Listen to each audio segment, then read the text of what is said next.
May ituturo ako sa inyo ngayon. Alam niyo kung bakit.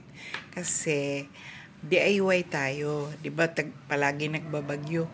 Minsan hindi natin alam na biglang nagba-brown out. Kaya ang gagawin natin, ituturuan ko kayo kung paano tayo magkaroon ng ilaw na instant na hindi na natin kailangan pang magbili ng kandila. At saka alam nyo ang kandila, napakadelikado niyan pag natumba, di ba? So, ang gagawin, ituturo ko sa inyo ngayon ay paano tayo gumawa ng ating sariling ilawan. Yan. Isang ating kailanganin lang ay ito, gumawa kayo ng sarili ninyong ito, parang cotton buds, baso, asin, hindi naman ito lahat ilalagay. Tsaka mantika, pero kung may used oil kayo, used na mantika, pwede rin yun, basta wag yung masyadong used. Ayan, so, gawin na natin. Ating gagawin dito guys, ilalagyan natin itong baso ng asin. Ayan, ganyan. Tatsayin lang natin kung gaano kadami. So, ayan. Ayan na, nalagyan na. Parang ang dami nito. So, ang gagawin natin guys is, ibababa natin siya. Ibababa natin yung asin. Parang iaano natin siya dun sa ilalim. Sa baso na to na, kailangan, ang baso mo naman ay, ano siya, yung makapal. Tapos, susukatin natin ngayon kung gaano kataas ang asin natin. Kailangan magpantay siya.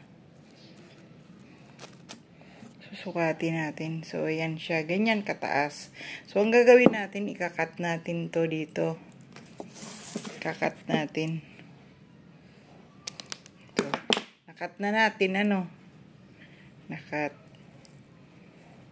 Bibilutin natin maigi. Ilalagay mo siya dito sa gitna.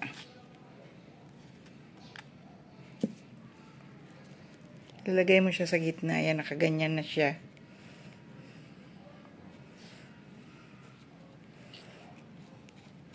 Tsaka mo siya ngayon. Basta kailangan nakabaon siya doon. Honey, may honey pa. So, lalagyan natin ng pag wala kayong siyempre mahal ang mantika, no? Ang gawin natin, ako hindi use mantika ang ginamit ko. So, ang gagawin natin is bubuhusan natin ito. Kailangan ma-absorb ng ano.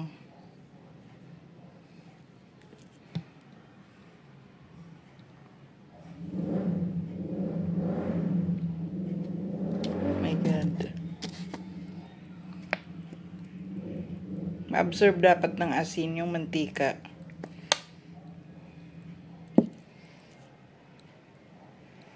Yan.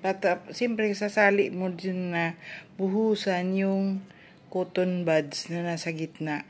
At presto, meron ka ng sariling ilawan. Pero siyempre, titistingin pa natin yan. Wala man tayong lighter. Yun lang. Kasi pagka sa pag tigbagyo, biglang nagba-brown out, 'di ba guys? So ito nagkaroon ka na ng sarili mong ilawan. Oh. Dadagdagan pa siguro natin yung mantika. Kailangan ma-absorb niya ng asin yung mantika.